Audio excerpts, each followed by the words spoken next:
lynching bills passed by 4 states hanging fire. So in 2017 also it has been asked, mob violence is emerging as a serious law and order problems in India by giving suitable example, because we do not have a separate law to for this anti-lynching. That's why we have passed the bill for anti-lynching bills. So now further moving. So what about the mob lynching?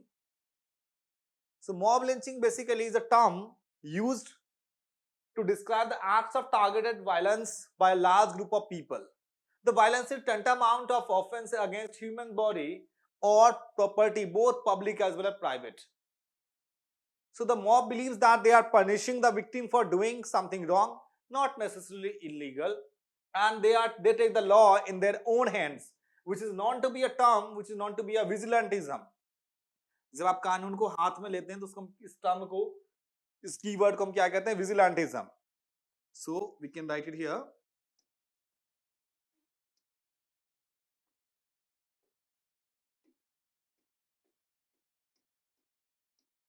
Vigilantism. Vigilantism basically is an act to take the law in their own hands to punish the purported accused without following any rules of law. So basically we do not have any separate rules for the mob lynching earlier. So now the government has passed the law for based on mob lynching. So that's why this is very important article for your concern as well as prelims and as well as mains exam. So there are lots of lynching is here, and this we can quote in a society portion also, social justice portion also. So WhatsApp lynching, because as we know the social media that is playing a vital role for such kind of lynching, as we can say the child abduction, organ harvesting, cow vigilantism. Cow vigilantism, as we can see in the earlier the Pelu Khan, like Taibaz Ansari, Dimapur mob lynching in 2015 also. That type of people are spreading videos that how the Muslim is doing something, and the kind of rumor. This is known to be a kind of rumor that has to be spreading from one state to another, or we can say one people to another people with the help of WhatsApp and social media, so that people can easily trust on that. So a mob of about 7,000 to 8,000 people broke into the prison, dragged a man detained under suspicion of rape out of the Dimapur Central Jail earlier. So that's why government is thinking about such bills.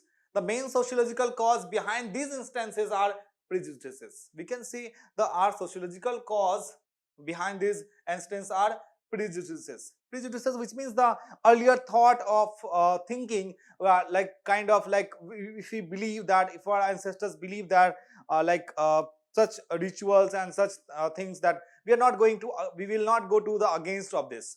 So that's why we can say these instances are prejudices, suspicions, casteism, or we can say communalism, we can say, and political violence also. So suspicion, like we can say that if you are suspected to someone that he is spreading such messages or the wrongdoing in the society, and we can say that some social media is having lots effect on the people that who is thinking about. So communalism, so if we thinking like that we are Brahmin, we are Rajput, we are Kshatriya, so such communalism is spreading also in the society. So that's why we believe in such things that this is illegal, this there not should be something. So political violence also, but factor which exacerbate the incidents are as follows, we can say.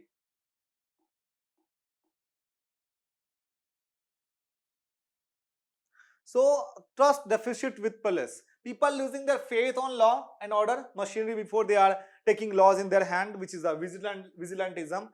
And low conviction rate, which means faceless mob. Police find it difficult to register cases against the big crowd. Like who is spreading? Like some people get advantage of it. So that's why the crime is happening. Role of social media, WhatsApp and lynching. Some people are spreading the wrong information with the help of social media and with the help of we can say using Photoshop and other video editor, especially on Facebook and WhatsApp. Caste related instances, because in our country, because here with the caste ridden society in our country. So basically the people are thinking about, like people is giving priority in the politics, like to casting their vote for to the own people, like if you are a Hindu, like giving to Hindu people, like if you talk about like we are Brahmin, to giving vote to the Brahmin people, Rajput people, Kshatriya people, etc. Dalit, as we can say, like most of the victims are from the honor killing that is happening in our country, and the communalism, and third one is that co-vigilantism. So this is controlling mob violence so difficult because of we do not have any special law for this. We do not have any special law for this, lack of special law, and there is lack of a specific law against lynching. Most of the time the perpetrators get away with the most heinous of crime, faceless, mob social approval, problem of witnesses, as everyone is involved in the crime, police is not held accountable. What will be the social impact on the mob lynching? International impact, as we can say, that the country is defaming somewhere, as we can see. So image of India as a democracy, it has spread the negative image of the Indian society, because and state social losing the social fabric also, we are losing the trust between the people. So international impact of mob lynching is that in India image is as a democracy, so that has to be a we can say is in danger. And next we can say, so what is the economic impact of mob lynching? Economic impact is disrupt the functioning of the market, makes a section less confident to the participate in the economic security. Rising instances of mob violence threatens internal security, law and order, reduces the authority of the police to act, sows the seeds of enmity, which means enmity, which can become the reason for further instability. So, what is the step taken by the state of India? Police and public order are state subject under the 7th schedule. So police and public order are state subjects, which is not the central subject, which comes under the 7th schedule. To the Constitution of India, the responsibility to maintain law and order and protect life and property therefore rests with the respective state governments. But the Ministry of Home Affairs have, however, issued advisory to the states and UTs from time to time to maintain law and order, to and ensure that any person who takes law into his or her own hand, which is known to be a vigilantism, as punished promptly as per the law.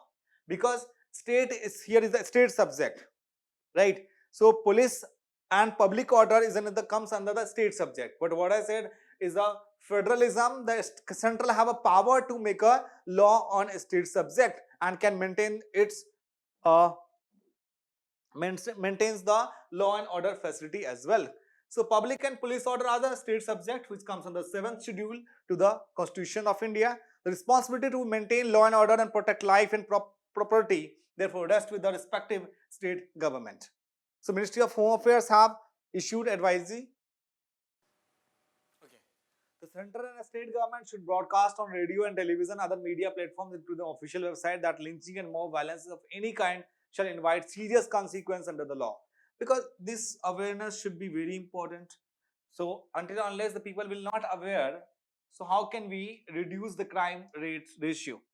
So curb and stop the dissemination and responsible and explosive messages, videos and other material on various social media platforms which have a tendency to incite mob violence. So register FIR under relevant provision of law against persons who disseminate such masses. State government shall prepare a lynching mob violence victim compensation scheme.